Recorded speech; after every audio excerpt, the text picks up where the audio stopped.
Hi everyone, welcome back to our YouTube channel. ನಮ್ಮ ಇವತ್ತಿನ recipe ಯಾವುದಂದರೆ ಅಕ್ಕಿ ರೊಟ್ಟಿ.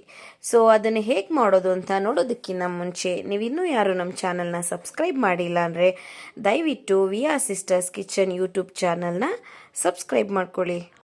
ನಮಗೆ ಬೇಕಾಗಿರುವಂತಹ ಐಟಮ್ಸ್ ಯಾವುದ್ಯಾವುದಂದರೆ 2 ಈರುಳ್ಳಿನ ಸಣ್ಣದಾಗಿ ಹೆಚ್ಚಿಟ್ಕೊಂಡಿದ್ದೀನಿ, ಸ್ವಲ್ಪ ಕೊತ್ತಂಬರಿ ಸೊಪ್ಪು, ಸ್ವಲ್ಪ ಸಬ್ಸಿಗೆ ಸೊಪ್ಪು, ಹಾಗೆ ಕರ್ಬೇವಿನ ಸೊಪ್ಪು, 3ರಿಂದ 4 ಮೆಣಸಿನ್ಕಾಯಿ, 1 ಕ್ಯಾರೆಟ್ ತುರಿದಿಟ್ಕೊಂಡಿದ್ದೀನಿ, ಹಾಗೆ ಸ್ವಲ್ಪ ಕಾಯಿ ತುರಿನ ಸಹ ನಾನಿಲ್ಲಿ ಉಪಯೋಗಿಸ್ಕೊತಾ ಇದ್ದೀನಿ. ನೆಕ್ಸ್ಟ್ ನಾನಿಲ್ಲಿ 350ಇಂದ 400 ಗ್ರಾಮಷ್ಟು ಅಕ್ಕಿ ಹಿಟ್ಟನ್ನ ನಾನಿಲ್ಲಿ ಉಪಯೋಗಿಸ್ಕೊತಾ ಇದ್ದೀನಿ. ಸೊ ಮೊದಲನೇದಾಗಿ ಒಂದು ಬಾಣಲೆ ಅಥವಾ ತಪ್ಪಲೆಯಲ್ಲಿ ಅಕ್ಕಿ ಹಿಟ್ಟನ್ನ ನಾನಿಲ್ಲಿ ಹಾಕೊತಾ ಇದ್ದೀನಿ.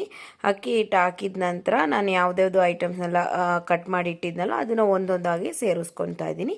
ಸೊ ಮೊದಲನೇದಾಗಿ ನಾನಿಲ್ಲಿ ಹಚ್ಚಿರುವಂತಹ ಈರುಳ್ಳಿನ ನಾನಿಲ್ಲಿ ಸೇರಿಸ್ಕೊತಾ ಇದ್ದೀನಿ. ನೆಕ್ಸ್ಟು ಕೊತ್ತಂಬರಿ ಸೊಪ್ಪನ್ನ ಹಾಕೊತಾ ಇದ್ದೀನಿ. ನೆಕ್ಸ್ಟ್ ನಾನಿಲ್ಲಿ ಸಬ್ಸಿಗೆ ಸೊಪ್ಪು ಹಾಗೆ ನಾನಿಲ್ಲಿ ಕರ್ಬೇವಿನ ಸೊಪ್ಪನ್ನು ಸಹ ಆ್ಯಡ್ ಮಾಡ್ಕೊತಾ ಇದ್ದೀನಿ. ಅದ್ರ ಜೊತೆ ಸಣ್ಣದಾಗಿ ಹಚ್ಚಿರುವಂತಹ ಹಸಿಮೆಣಸಿನ್ಕಾಯಿ 3ರಿಂದ 4 ಆದರೆ ಸಾಕಾಗುತ್ತೆ. ಹಾಗೆ ಕ್ಯಾರೆಟ್ನ ತುರಿದಿರೋದಂಥದ್ದನ್ನ ಹಾಕೊತಾ ಇದ್ದೀನಿ. ನೆಕ್ಸ್ಟ್ ನಾನಿಲ್ಲಿ ಕಾಯಿ ತುರಿನ ಹಾಕೊತಾ ಇದ್ದೀನಿ. ಕಾಯಿ ತುರಿ ಆಪ್ಷನಲ್ಲು, ಬಟ್ ಕಾಯಿ ತುರಿ ಹಾಕೋದ್ರಿಂದ ಟೇಸ್ಟು ತುಂಬ ಚೆನ್ನಾಗಿರುತ್ತೆ. ಸೊ ಅದರಿಂದ ನಾನಿಲ್ಲಿ ಕಾಯಿ ತುರಿನ ಸಹ ಸೇರಿಸ್ಕೊತಾ ಇದ್ದೀನಿ. ನೆಕ್ಸ್ಟ್ ಅರ್ಧ ಸ್ಪೂನಷ್ಟು ಜೀರಿಗೆ, ಹಾಗೆ ರುಚಿಗೆ ತಕ್ಕಷ್ಟು ನಾನು ಇಲ್ಲಿ ಉಪ್ಪನ್ನ ಹಾಕ್ಕೊಂಡು ಇದನ್ನು ಪ್ರಾಪರಾಗಿ ಮಿಕ್ಸ್ ಮಾಡ್ಕೊತಾ ಇದ್ದೀನಿ. ನಿಮಗೆ ಬೇಕಂದರೆ ಬೇರೆ ತರಕಾರಿನೂ ಸಹ ಯೂಸ್ ಮಾಡ್ಬೋದು. ನಾನಿಲ್ಲಿ ಇಷ್ಟು ತರಕಾರಿನ ಯೂಸ್ ಮಾಡ್ಕೊತಾ ಇದ್ದೀನಿ. ನೆಕ್ಸ್ಟ್ ನಾನಿಲ್ಲಿ ಬಿಸಿ ನೀರನ್ನ ತಗೊಂಡು ಇದನ್ನು ಕಲಿಸ್ಕೊತೀನಿ.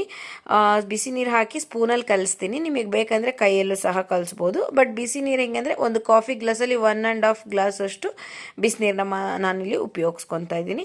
ಅದನ್ನು ಹಾಕಿ ಚೆನ್ನಾಗಿ ಮಿಕ್ಸ್ ಮಾಡಬೇಕು, ಯಾಕಂದರೆ ರೊಟ್ಟಿ ಮೆತ್ತಗೆ ಬರುತ್ತೆ ಬಿಸಿನೀರು ಹಾಕೋದ್ರಿಂದ.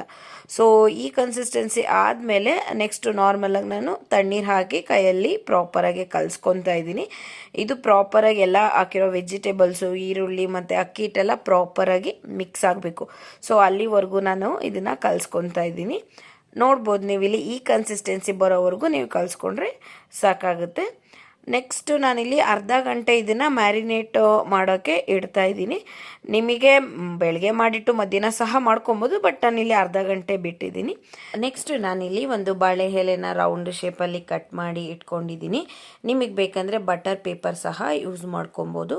ಸೊ ಆ ಬಾಳೆ ಎಲೆಗೆ ನಾನು ಎಣ್ಣೆನ ಎಲ್ಲ ಎಡ್ಜಿಗೆಲ್ಲ ಕಂಪ್ಲೀಟಾಗಿ ಸವರ್ಕೊತಾ ಇದ್ದೀನಿ. ಸೊ ನೋಡ್ಬೋದು ನೀವಿಲ್ಲಿ. ನೆಕ್ಸ್ಟ್ ನಾನಿಲ್ಲಿ ಕಲಸಿರುವಂತಹ ಮಿಕ್ಸ್ಚರ್ನ ಒಂದು ಉಂಡೆ ಮಾಡಿಕೊಂಡು ಅಕ್ಕಿ ರೊಟ್ಟಿನ ತಟ್ಕೊತಾ ಇದ್ದೀನಿ. ನಿಮಗೆ ಎಷ್ಟು ತೆಳುವಾಗುತ್ತೋ ಅಷ್ಟು ಮ್ಯಾಕ್ಸಿಮಮ್ ತಟ್ಕೊಳ್ಳಿ. ನಿಮಗೆ ಇಲ್ಲ ಅಕ್ಕಿ ರೊಟ್ಟಿ ದಪ್ಪಾಗಿದ್ರೇ ನಿಮಗೆ ಇಷ್ಟ ಅಂದರೆ ನೀವು ದಪ್ಪಗೂ ಸಹ ಮಾಡ್ಕೊಬೋದು. ಬಟ್ ನಾನಿಲ್ಲಿ ಮ್ಯಾಕ್ಸಿಮಮ್ ಎಷ್ಟು ತೆಳುವಾಗುತ್ತೋ ಅಷ್ಟು ಇಲ್ಲಿ ತಟ್ತಾ ಇದ್ದೀನಿ, ಬಿಕಾಸ್ ಟೇಸ್ಟು ತುಂಬ ಚೆನ್ನಾಗಿರುತ್ತೆ. ನೆಕ್ಸ್ಟ್ ನಾನಿಲ್ಲಿ ಹೆಂಚು ಕಾಯಕ್ಕೆ ಇಟ್ಟಿದ್ದೆ. ಸೊ ಹೆಂಚು ಕಾಯ್ದಿದೆ. ಇಲ್ಲಿ ಒಂದು ಅರ್ಧ ಸ್ಪೂನಷ್ಟು ಎಣ್ಣೆನ ಹಾಕಿ ಹೆಂಚಿಗೆ ಪ್ರಾಪರಾಗಿ ಸಾವ್ರ್ತಾ ಇದ್ದೀನಿ. ಸೊ ನೆಕ್ಸ್ಟ್ ನಾನಿಲ್ಲಿ ತೊಟ್ಟಿಟ್ಕೊಂಡಿದ್ದಂತಹ ರೊಟ್ಟಿನ ಈ ಕಾಯ್ದಿರುವಂತಹ ಹೆಂಚಿಗೆ ನಾನಿಲ್ಲಿ ಹಾಕ್ತಾ ಇದ್ದೀನಿ. ಸೊ ಇದನ್ನು ಹಾಕಿದ ತಕ್ಷಣ ಬಳೆ ಎಲೆನ ತೆಗಿಯೋದಿಲ್ಲ, ಬಿಕಾಸ್ ಯಾಕಂದರೆ ಆ ಹಿಟ್ಟೆಲ್ಲ ಬಳೆ ಎಲೆಗೆ ಕಚ್ಕೊಂಡಿರುತ್ತೆ. ಸೊ 1 ಮಿನಿಟ್ ಆದಮೇಲೆ ನೀವು ಇದನ್ನು ತೆಗೆದ್ರೆ ಪ್ರಾಪರಾಗಿ ಎಲೆನ ತೆಗಿಯೋಕ್ಕಾಗುತ್ತೆ. ಸೊ ನೋಡ್ಬೋದು ನೀವಿಲ್ಲಿ ಬಾಳೆ ಎಲೆ ಯಾವ ಶೇಪಲ್ಲಿ ಇದೆಯೋ ಅದೇ ಶೇಪಲ್ಲಿ ಬಂದಿದೆ. ಸೊ ಅದ್ರ ಮೇಲೆ ನಿಮಗೆ ಬೇಕಂದರೆ 1 ಸ್ಪೂನ್ ಎಣ್ಣೆ ಹಾಕ್ಕೊಂಡು 2 ಸೈಡು ಪ್ರಾಪರಾಗಿ ಬೇಯಿಸ್ಕೊಬೇಕಾಗುತ್ತೆ. ನಾನಿಲ್ಲಿ 2 ತೂತ ಮಾಡಿದ್ದೀನಿ, ಯಾಕಂದರೆ ಅದು ಪ್ರಾಪರಾಗಿ ಬೇಯುತ್ತೆ ಅಕ್ಕಿ ರೊಟ್ಟಿ. ಸೊ ಹಾಗಾಗಿ 2 ಹೋಲ್ ಮಾಡಿದ್ದೀನಿ.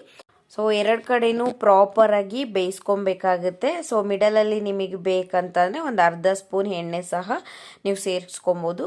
ನೋಡ್ಬೋದು ಇಲ್ಲಿ ಕಂಪ್ಲೀಟಾಗಿ ಬೆಂದಿದೆ. ಸೊ ಅಕ್ಕಿ ರೊಟ್ಟಿ ಸರ್ವಿಂಗಿಗೆ ರೆಡಿ ಆಗಿದೆ. ನಾನು ಇದನ್ನು ಬೆಳ್ಳುಳ್ಳಿ ಚಟ್ನಿ ಜೊತೆ ಸರ್ವ್ ಮಾಡ್ತಾ ಇದ್ದೀನಿ.